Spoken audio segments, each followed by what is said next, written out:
Hello students. तो चलिए आज के हमारे क्लास 4 के फर्स्ट लेसन के बारे में सीखते हैं बच्चों। आपका ये नया मैथमेटिक वर्कबुक क्लास 4 का फर्स्ट लेसन आज हम स्टार्ट करने वाले हैं। तो चलिए सीखते हैं इस लेसन के बारे में और वर्कबुक को सॉल्व करते हैं।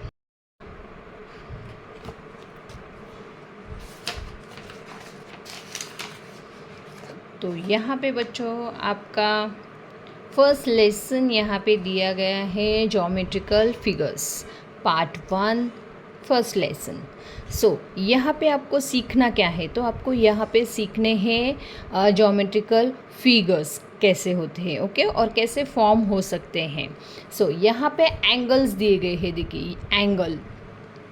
तो यहाँ पे एक गार्डन दिया गया है जहाँ पे बच्चे खेल रहे हैं। ये स्लाइड है, ये ग्राउंड है। ग्राउंड और स्लाइड में ये कैसे एंगल बन रहा है, यहाँ पे कौन सा एंगल फॉर्म हो रहा है, इसके बारे में, ये जो हमारी जो डे टू डे लाइफ में जो भी चीज़ें होती हैं, इससे कौन से शेप्स क्रिएट होते हैं, बनते हैं, तो इनके बारे में आज हमें सीखना है। और ये एंगल्स कैसे फॉर्म होते हैं वो देखेंगे।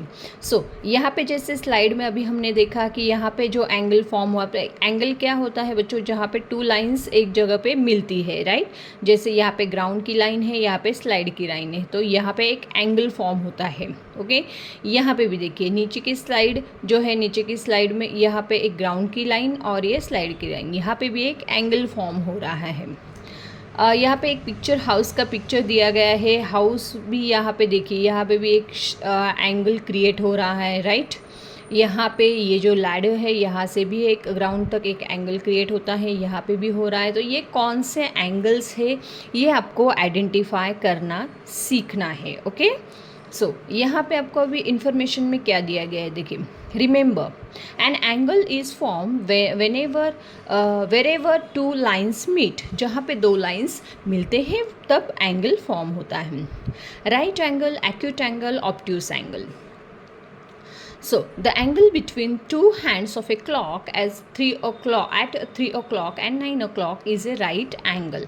तो यहाँ पे बच्चों आपको 3 एंगल सीखने हैं, एक है राइट, एक्यूट और ऑब्ट्यूस। तो मैं आपको सिंपल वे में बताती हूँ राइट एंगल कैसे होता है। देखिए राइट एंगल ऐसे हो, ये जो बनता है स्ट्रेट लाइन और एक ये स्ट्रेट लाइन, तो इससे जो एंगल बनता है वो होता है राइट एंगल। ये 90 डिग्री का होता है। तो इसका जो स्ट्रक्चर है वो थोड़ा अलग हो सकता है, जैसे कि यहाँ पे इस साइड पे भी हो सकता है, राइट।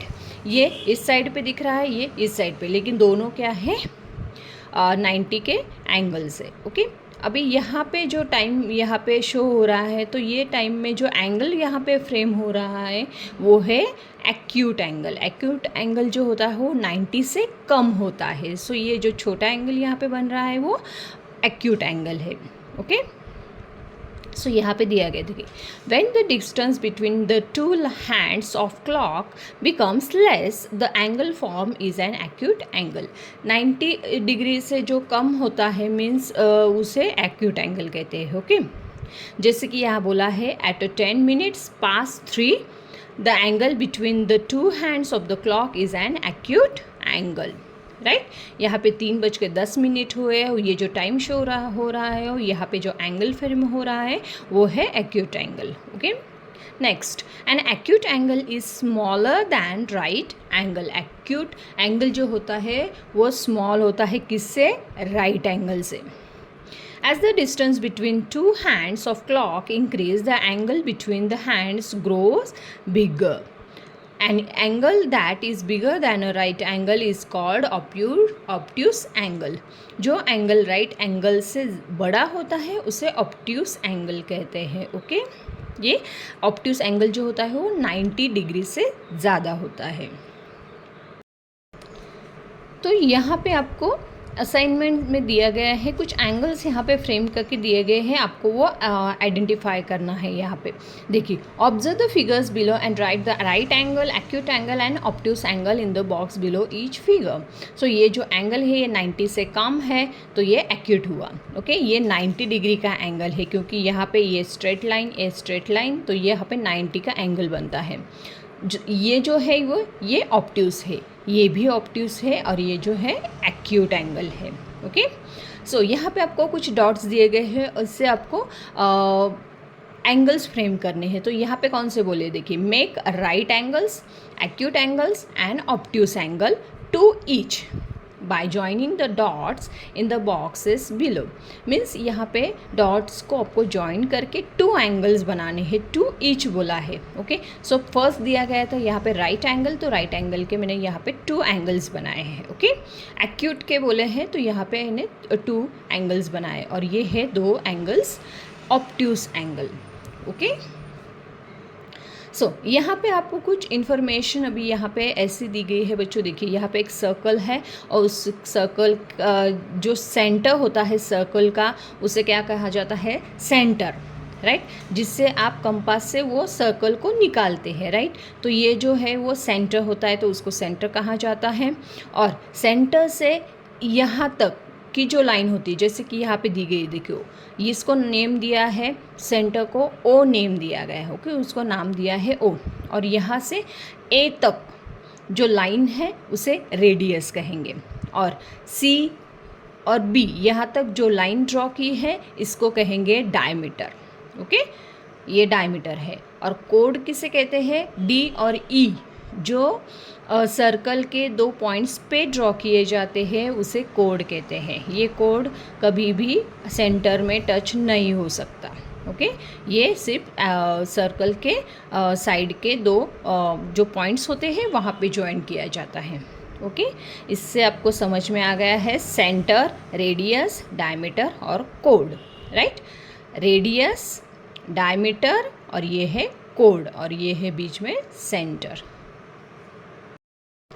बच्चों, अभी हमने सर्कल के बारे में समझा, राइट। सर्कल के कुछ बेसिक जो कॉन्सेप्ट थे वो हमने समझे, जैसे कि सेंटर क्या होता है, रेडियस, डायमीटर और कोड के बारे में। अभी यहाँ पे आपको वही समझ के लिखना है, राइट। यहाँ पे आपको सर्कल दिया गया है और ये यहाँ पे सेंटर पूछा है, तो सेंटर यहाँ पे ऑलरेडी दिया है। तो दूसरा हमें पूछा है ये क्या है, तो ये कोड है, इसे कहेंगे डायमीटर, और ये जो है ये रेडियस। ओके, क्वेश्चन क्या था हमने ये समझ लिया था, और इसके अकॉर्डिंग हमने ये आंसर लिखा है।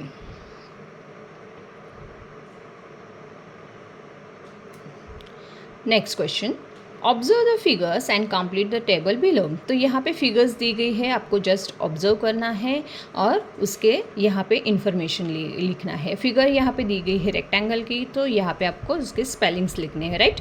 रेक्टेंगल, तो रेक्टेंगल को नंबर ऑफ साइड्स कितने होते हैं, 4 होते हैं। कैसे, देखिए, 1, 2, 3 और 4। देन नंबर ऑफ कॉर्नर्स कितने होते हैं, तो 4 होते हैं ऑब्वियसली, राइट। ये कॉर्नर्स जो होते हैं, देखिए यहाँ पे ये और ये क्या हुए, ये कॉर्नर्स हुए। तो कितने हुए ये कॉर्नर्स, 4 कॉर्नर्स, राइट। 1, 2, 3 और 4। तो यहाँ पे हमने 4 कॉर्नर्स यहाँ पे लिखा है नंबर।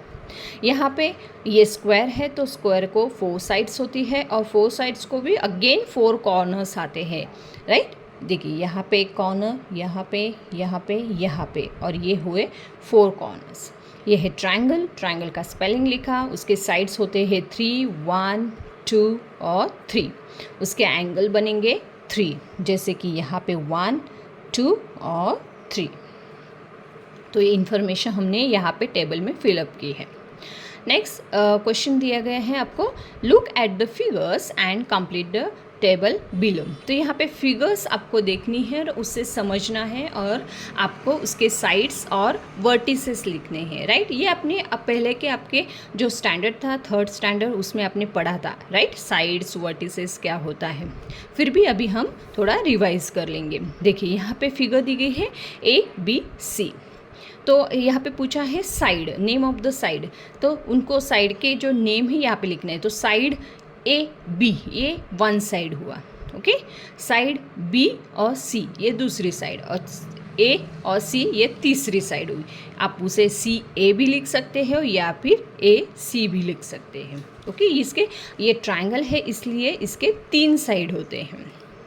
तो यहाँ पे रेक्टेंगल दिया गया है, नेक्स्ट फिगर में उसको नेम दिया गया है, देखिए PQRS, इसको नेम दिया गया है। तो ये नेम में हमें क्या करना है, अभी ये जो शेप है इसके साइड्स यहाँ पे लिखने हैं। तो फर्स्ट मैंने लिखा है, देखिए, साइड PQ, सेकेंड साइड आएगा साइड क्यू आर, थर्ड आएगा साइड आर एस, और फोर्थ आएगा साइड पी एस या फिर एस पी।